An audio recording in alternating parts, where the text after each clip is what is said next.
The scream tore through the canyon like a wounded hawk, sharp and desperate, and Chenoa froze mid-step. He had heard screams before, war cries that rattled the night sky, the guttural cries of dying men, the keening wails of widows, but this was different.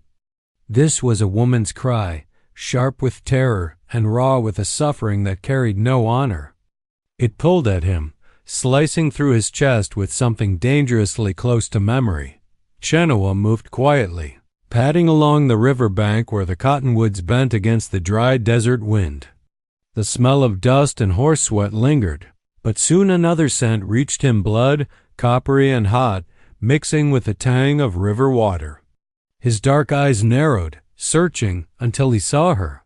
She was half collapsed in the mud, her fingers clawing at the earth as if trying to anchor herself against a world that kept slipping away. Her dress, what once might have been pale blue, was torn and caked with dirt.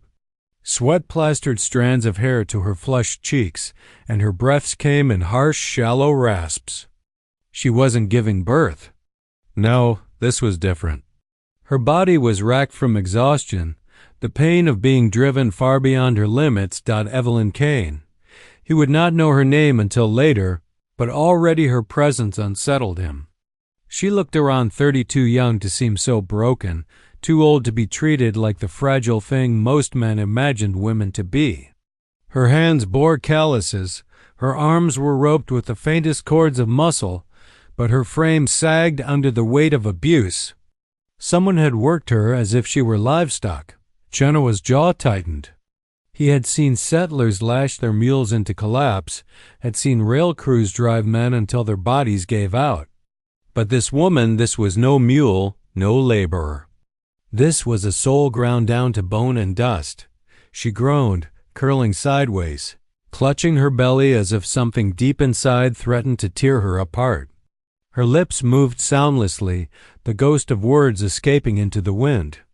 Chenoa crouched near her, careful not to startle her, the fringes of his buckskin brushing the mud. When her eyes flicked open, they were startlingly blue-clouded with pain, but also fierce, unwilling to give in even as her body betrayed her. She flinched when she saw him, her hand darting to the splintered handle of a tool lying nearby, a broken hoe, useless against anything. "I won't go back," she whispered, the sound hoarse, her throat raw. "I won't." Chenoa did not move closer.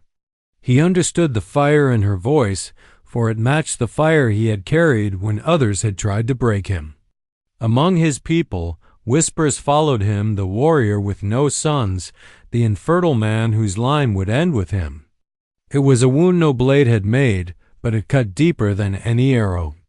He had been treated as less, not a man, not enough. He knew the taste of being cast aside. Now, here was a woman cast aside too. He let his voice come low, steady, a voice he used with wild horses before they bolted. "No one will take you back." Her hand trembled on the broken handle. For a moment he thought she might strike him anyway, but then her grip slackened. The tool fell into the mud. A single tear streaked through the grime on her cheek. Quickly lost among the smudges of dirt. Her body shook again, racked with pain. She whispered something, barely audible. He leaned closer. "They said I had to work for the food I ate, even if it killed me." Her words clawed at him, each one etched with humiliation. Chenoa exhaled slowly, his chest heavy. He knew cruelty. He knew how men measured others' worth by what they could give, what they could produce, be it grain, coin, or sons. And he knew what it was to fail by their measure. The river whispered behind them, carrying the scent of damp reeds and the faint rush of water against stone. A hawk circled overhead, its shadow darting across the mud. In that suspended silence, Chenoa made a decision without speaking it aloud. He slipped his arms beneath her, careful and strong. She stiffened, a weak protest rising in her throat, but her body betrayed her. She had no strength left to fight. He lifted her easily, feeling the brittle fragility of her frame and the faint pounding of her heart against his chest. Evelyn let out a broken sob that wasn't quite fear, and wasn't quite relief. It was something else, something he recognized too well. The sound of someone who wanted to believe rescue was possible, but had been betrayed too many times to trust it. Chenoa adjusted his grip, holding her steady as he stepped away from the mud and into the shadow of the cottonwoods. Rest, he murmured, more to himself than her. The world has taken enough from you. The woman in his arms did not answer. Her eyes fluttered closed, her head resting against his shoulder, and for the first time in a long while, Chenoa felt the stirrings of a purpose he thought he had lost forever. He did not know where this path would lead, only that it began here by the river bank in the arms of a woman broken by the cruelty of men, with an infertile Apache who had nothing left to give, except everything. The cabin was little more than logs and stone pressed against the canyon wall, but it was shelter, and for now that was enough. Chenoa lowered Evelyn gently onto a bed of woven deer hides, his hands careful, almost reverent, as if he were placing down something fragile that might shatter. Her breath rattled unevenly, her lips cracked from thirst. He could see the tremor in her hands as she tried to grip the edge of the hide. As though afraid he would vanish and she would be alone again, Chenoa crouched beside her and poured water from a clay jug into a wooden cup. He lifted it to her lips. At first she turned her head, suspicion etched into every line of her face, but then her thirst betrayed her. She sipped, then drank deeper, the water spilling down her chin and soaking into her torn bodice. When she was finished, she let out a shaky sigh. Her voice came in a rasp. Why? Why are you helping me? Chenoa tilted his head, studying her. The question was sharp, almost accusing, but beneath it he heard something else. Disbelief. He thought of answering with words, but words could be twisted, doubted. Instead, he said simply, because you need it. Her eyes darted to his bare chest, the beadwork and bone necklaces that marked his people, then back to his face. They said. She paused, swallowing hard. They said your kind wouldn't lift a hand unless there was something to take. The corner of Chenoa's mouth twitched. And what do you think I will take from you? Her lips pressed together, but her silence said enough. She had lived too long with men who only gave when they wanted something in return. The fire in the hearth crackled, throwing shadows along the cabin walls. Chenoa sat back on his heels, watching her. He could feel her eyes trying to weigh him, trying to fit him into the shape of the men she already knew, cruel masters, leering cowhands, greedy traitors. But he would not fit. He was something else, though whether that meant better or worse, he could not yet tell. Evelyn's hands moved slowly over her skirt, clutching the fabric like a shield. I thought I'd die out there, she whispered. Maybe I should have. Chenoa felt the words sink into him like stones. He remembered when he, too, had thought the same after the whispers, after the shame, after his people had looked away from him as if he were less than whole. He understood that darkness. No, he said quietly. The earth did not take you today. That means something. Her eyes flicked up at him, searching his face for mockery, but she found none. Instead, she found a steadiness that unsettled her more than cruelty ever had. Cruelty she knew how to fight. Kindness was harder. A long silence stretched between them, broken only by the pop of the fire and the sigh of wind against the canyon walls. Finally, she said, My name's Evelyn Kane. My father had land near Dodge once, before he drank himself into the ground. Since then I've worked for scraps, for roofs over my head. I thought this ranch would be different, but... She trailed off, her hand brushing absently over the angry red welts on her arms. Chenoa's gaze hardened. They worked you like an ox. Her laugh was bitter, almost hollow. An ox is worth more. At least an ox gets rest before it's beaten to death. Something tightened in his chest.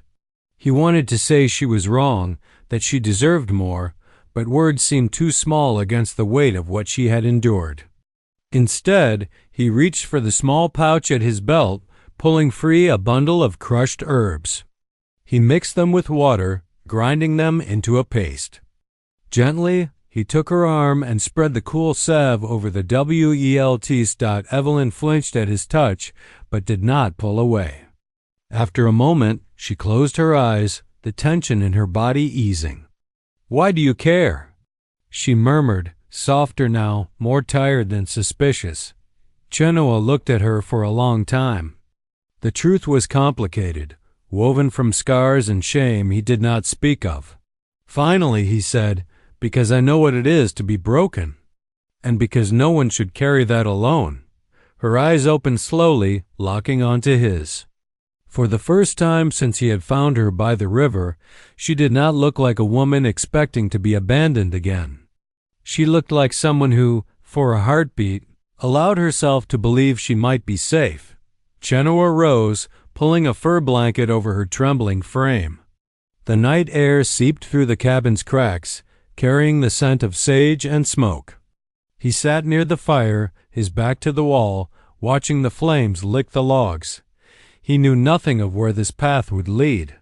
He only knew that, for tonight, Evelyn Kane would not die alone in the mud dot, and for the first time in many years, that was enough. The morning sun painted the canyon walls in bands of red and gold when Evelyn stirred beneath the fur blanket. She blinked against the light filtering through the cracks in the cabin walls, her body aching but less raw than before. The air carried the smell of smoke and sage, mingled with the faint tang of river water. For a moment, she didn't remember where she was. The last thing she recalled clearly was the mud, the pain, and a dark shape lifting her from the ground. Then her gaze found Chenoa. He was outside the cabin, framed by the doorway, his bare back bent as he split firewood.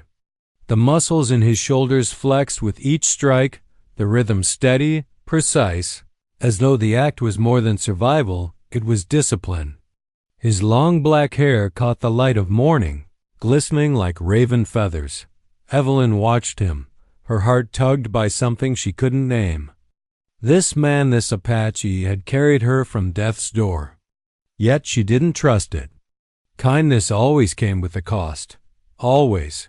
When he noticed her watching, he set the axe aside and stepped inside. His dark eyes studied her carefully, but not in the way other men did. There was no hunger in them, no claim.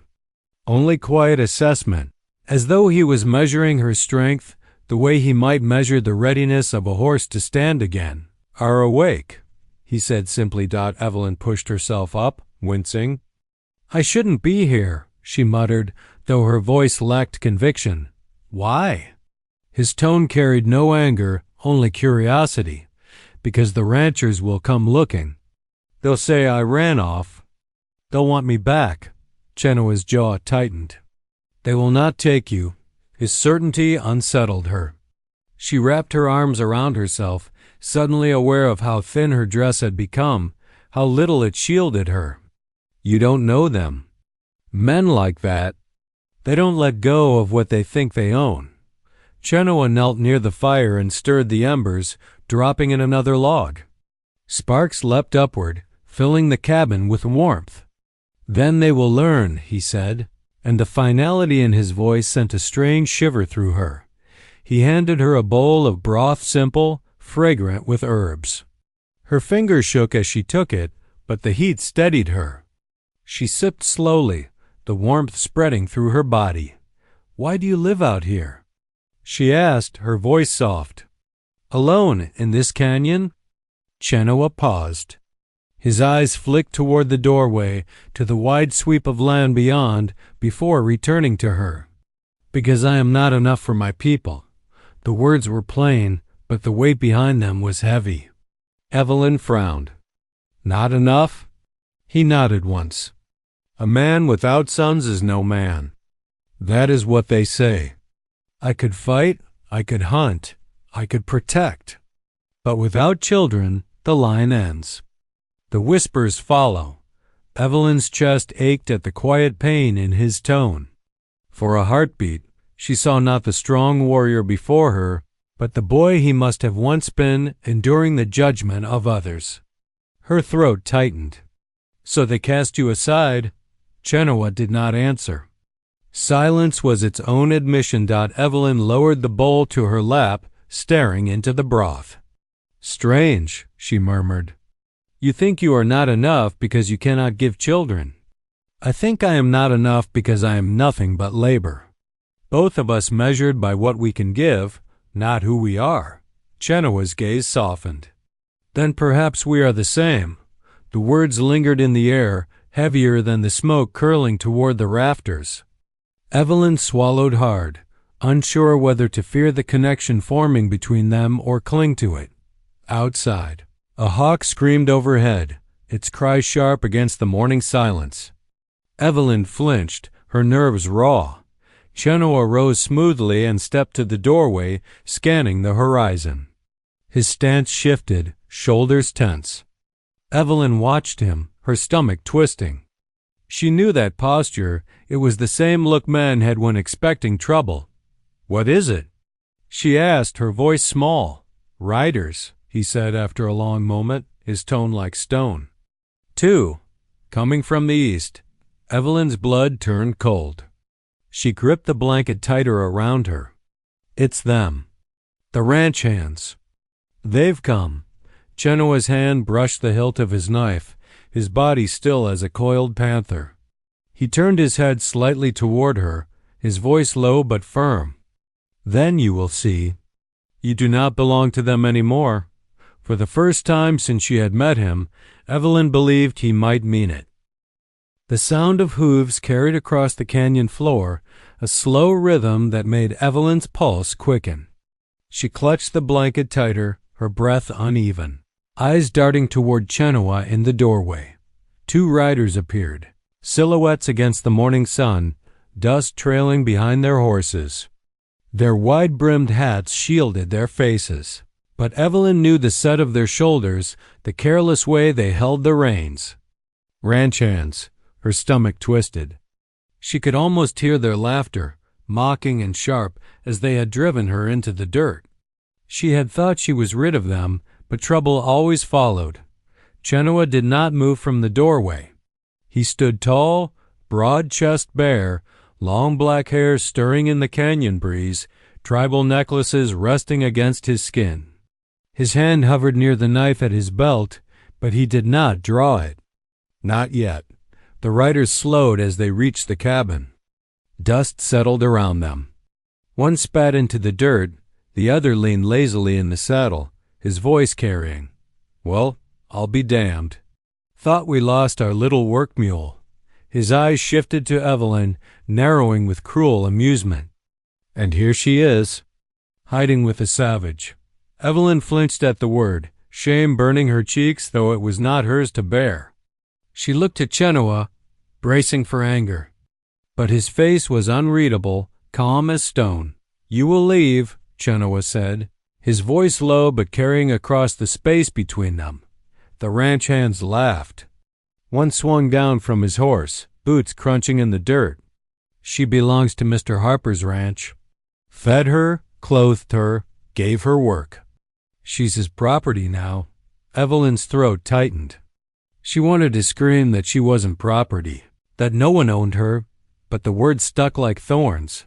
Chenoa stepped forward, the light catching the lines of muscle across his chest, his shadow stretching long in the dust. She belongs to no man, he said, every syllable deliberate. The ranch hand sneered. And what are you going to do if we take her back, huh? You think one redskin bastard can stop us? The insult rolled off him like water.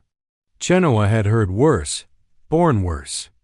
But when Evelyn's shoulders hunched, when her fingers dug into the blanket as if bracing for chains, something inside him flared. He moved in a blur. 1 second the ranch hand smirked. The next, Chenoa's knife was pressed against the man's throat, the blade catching a glint of sun.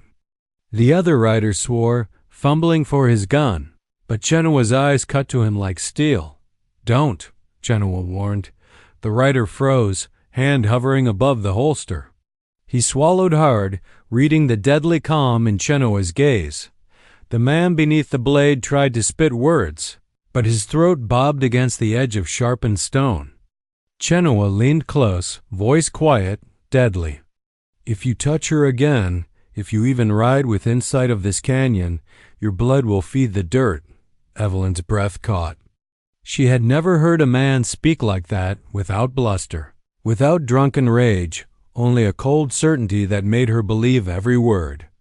Chenoa released the ranch hand, shoving him back toward his horse. The man staggered, clutching at his neck though no blood marked it.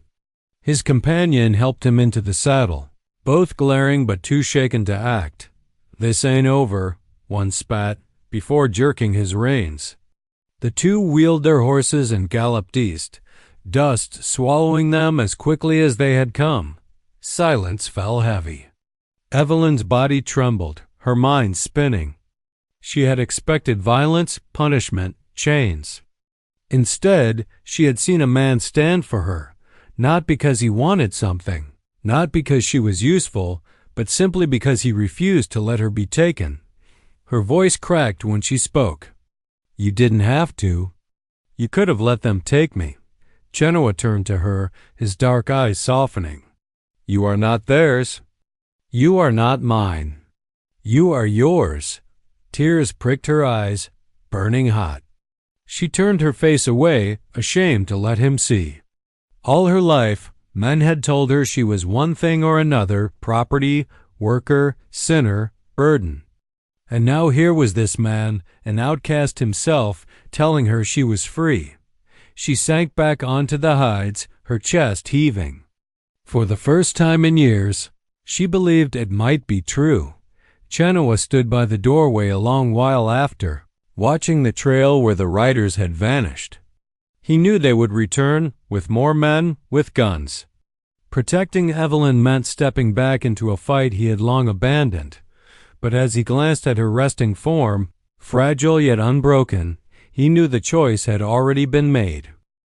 The canyon settled into uneasy quiet after the riders disappeared.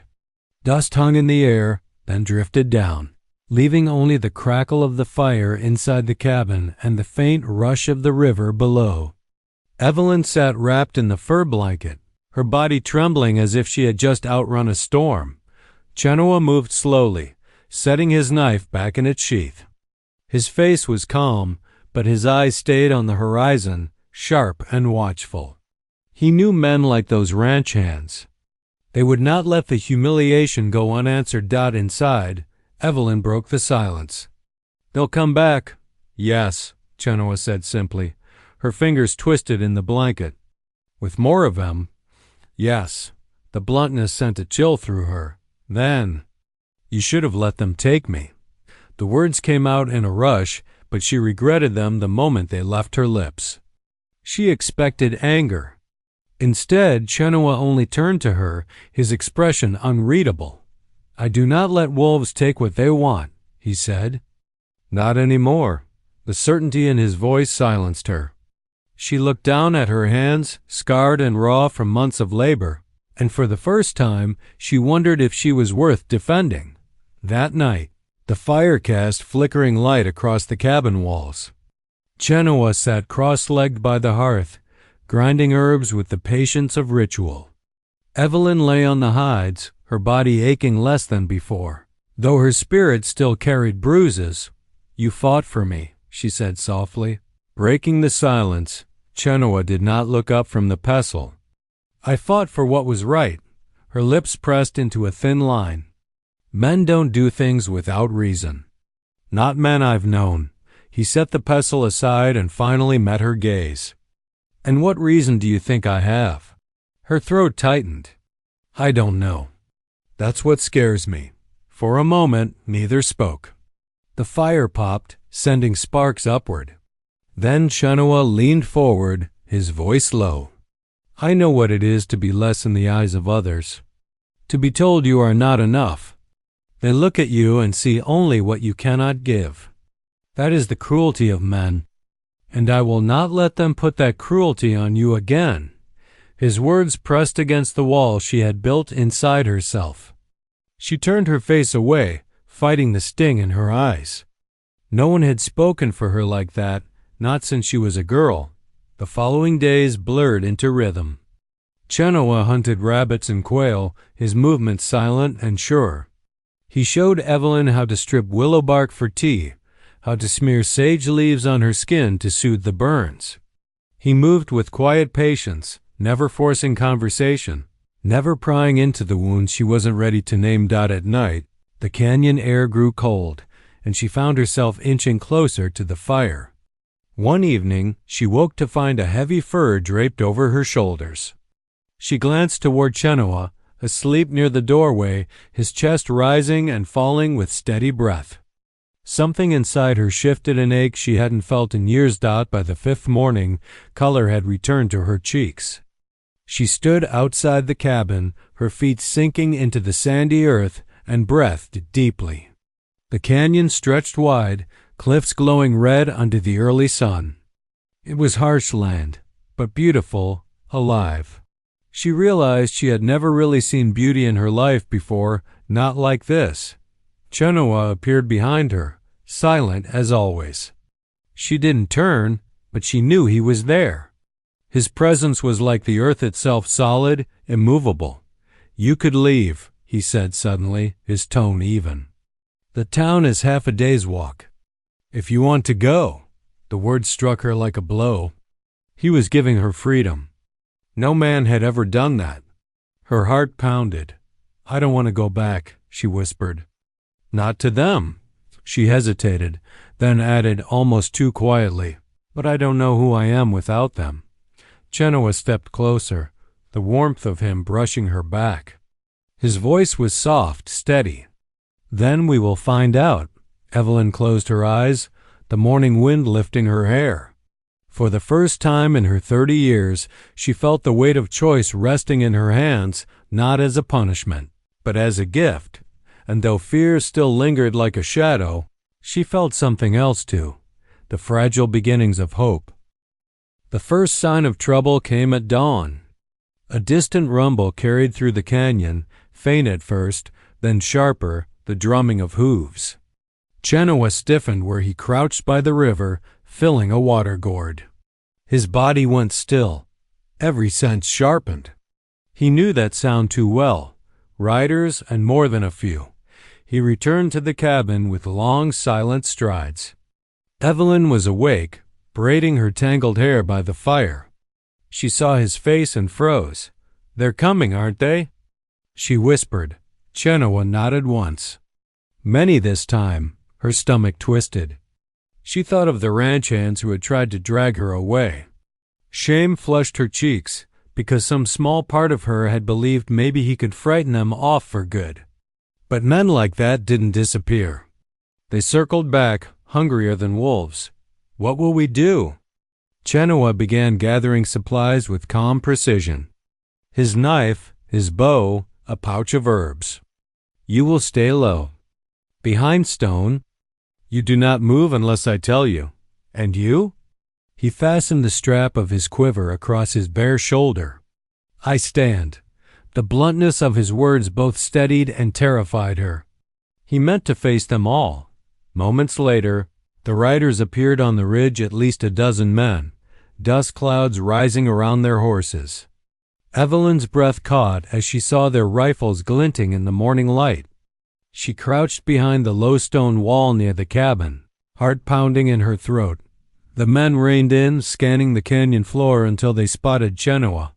He stood tall and bare-chested in the open, bow slung across his back, hair streaming in the wind like a black banner. He looked impossibly unshaken, though Evelyn saw the way his muscles coiled, ready for movement. One of the ranchers, broad and red-faced, leaned forward in his saddle. "Hand her over, Apache, and maybe we let you live." Chenoa's voice rang out, calm and steady. "She is not yours to take." Laughter rippled through the men. Another called out, "You think you can fight us all?" Chenoa's dark eyes narrowed. "I have fought more than you know." The standoff thickened, the canyon holding its breath. Evelyn pressed her hand over her mouth, fear clawing at her chest. She wanted to scream for him to run, to hide, but some deeper instinct told her he wouldn't. He couldn't. The first shot cracked through the morning air. The bullet struck the stone near Chenoa's feet, spraying dust. Before the echo faded, he had loosed an arrow. It whistled true, striking the shooter's rifle and knocking it from his hands. The man cursed, clutching his wrist. Chaos broke. Gunfire erupted, thunder against the canyon walls. Evelyn flinched as stone chips flew near her face. Chenoa moved like a shadow, swift and fluid, loosing arrows with deadly precision. He didn't waste motion. Every pull of the string, every step, carried purpose. Two horses reared as arrows struck, riders tumbling to the ground. Another man shouted, clutching his bleeding arm. But still they came, firing wildly. Evelyn could only cower behind the stone, her nails digging into the earth, praying he would survive the impossible. Then silence. Sudden, heavy. Smoke drifted through the canyon, carrying the acrid tang of gunpowder. Evelyn dared to lift her head. The remaining riders were retreating, dragging their wounded, rage twisting their faces. Chenoa stood alone in the clearing, chest heaving, arrows spent. A thin line of blood trickled down his shoulder where a bullet had grazed him, but his posture remained unbroken, proud as the cliffs themselves. Evelyn scrambled from her hiding place and ran to him, her fear bursting into raw urgency. "You're hurt." Chenoa's gaze softened as she touched his arm, her hands trembling. "It is nothing. It's not nothing," she snapped, tears spilling over. "You nearly died." He studied her face, her fear, her fury. And then, with quiet weight, he said, "Better me than you." Her heart clenched at the simple truth of it. She wanted to argue, to tell him he was wrong, but the words tangled in her throat. All she could do was press her palms against his warm skin, as if her touch could hold him here, alive. That night, after she had bound his wound with strips of cloth, they sat by the fire in silence. The canyon outside lay dark and still, but inside, something unspoken pulsed between them. Evelyn looked at him, the firelight painting his face in bronze and shadow. "Why risk yourself for me? You don't even know me." Chenoa's eyes met hers, steady and deep. "I know enough. I know you are not a thing to be used. I know you have lived without choice. And I know you deserve more than what they would give you." Her throat ached with the weight of his words. For the first time in her life, someone had not only seen her, but chosen her not as property, not as burden, but as a soul worth protecting. And that realization, terrifying and beautiful, began to change everything. The canyon had grown still again, as if holding its breath after the storm of violence. The ranchers were gone, their threats echoing faintly across the cliffs, but Chenoa knew the danger hadn't ended. Men who thrived on cruelty never stayed away for long. Inside the cabin, Evelyn worked quietly, her hands gentle as she changed the dressing on his wound. The firelight glowed against her pale face, softening the sharp edges of fear that had haunted her since they met. For a long while neither spoke. Finally, Evelyn broke the silence. "They'll return, won't they?" Chenoa's dark eyes met hers, steady but heavy with truth. "Yes, they will not forget their shame." Her chest tightened. "Then what do we do? Hide here forever?" He shook his head. "This canyon cannot hold them back. We must leave." The word struck her with unexpected sorrow. She had come to love the way the canyon breathed, its red cliffs catching fire at sunset, the way the river whispered at night. More than that, this had been her first taste of freedom. To leave meant letting go, but when she looked at him, she realized something startling. It wasn't the canyon she feared losing. It was him. That night, Evelyn found herself awake long after the fire had burned low. Chenoa sat near the doorway, his silhouette framed by moonlight, a silent sentinel against the night.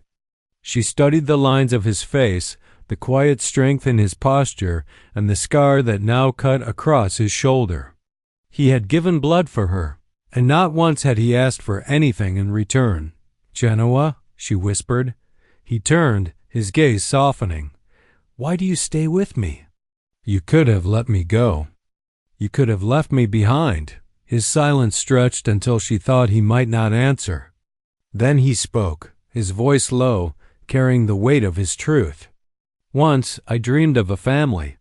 Sons to ride beside me, daughters to sing by the fire. But the spirits gave me no children. My people look at me and see emptiness. A man without legacy. A man unworthy." His jaw tightened. "When I saw you, broken from the cruelty of men, I saw myself. And I swore I would not let you be thrown away as I was." Her eyes blurred with tears. She reached across the space between them, her fingers brushing his hand. "You are not unworthy. You've given me more than anyone ever has. You gave me a choice. You gave me hope." For the first time, Chenoa's expression cracked. Something raw and unguarded flickered in his eyes. Slowly, he closed his hand around hers, warm and sure. The days that followed were marked by preparation. Chenoa taught Evelyn how to move quietly through the wilderness, how to listen for the warning of hooves or the cry of a hawk that might betray riders nearby. He placed a knife in her hand, guiding her grip until it felt like an extension of her arm. She learned quickly, surprising them both, but there were tender moments too. Evenings by the river where she washed her scars, and he told her stories of his people, the songs sung at birth, the dances to honor the dead. She listened with a hunger, as if each word was stitching her into a world she had been denied her whole life. One twilight, as the sun bled red across the horizon, Evelyn stood by the riverbank watching the light fade. Chenoa came beside her, silent as always. "Are you afraid of what's coming?" she asked. "Yes," he said honestly. Then he added, "But fear is not weakness. It is the sign we have something to protect." She looked at him, the fire of the sky reflected in his eyes, and for the first time in 30 years, Evelyn felt the stirrings of something she thought long dead, love. Not the kind written in stories or whispered in stolen moments, but a fierce, unyielding bond forged in survival, in sacrifice, in the refusal to abandon one another. That night, as they lay beside the fire, Evelyn rested her head against his chest. She listened to the steady beat of his heart, strong and sure, and whispered, "Whatever happens next, I won't run. Not from you. Not from this." Chenoa's arm tightened around her, and though he said nothing, the warmth of his embrace told her all she needed to know. The world outside still threatened ranchers with guns, a society that cast them both aside, but here, in the quiet shelter of the canyon, something had been born that neither cruelty nor firepower could destroy. Not children. Not legacy. But something just as enduring. Hope. And it changed everything.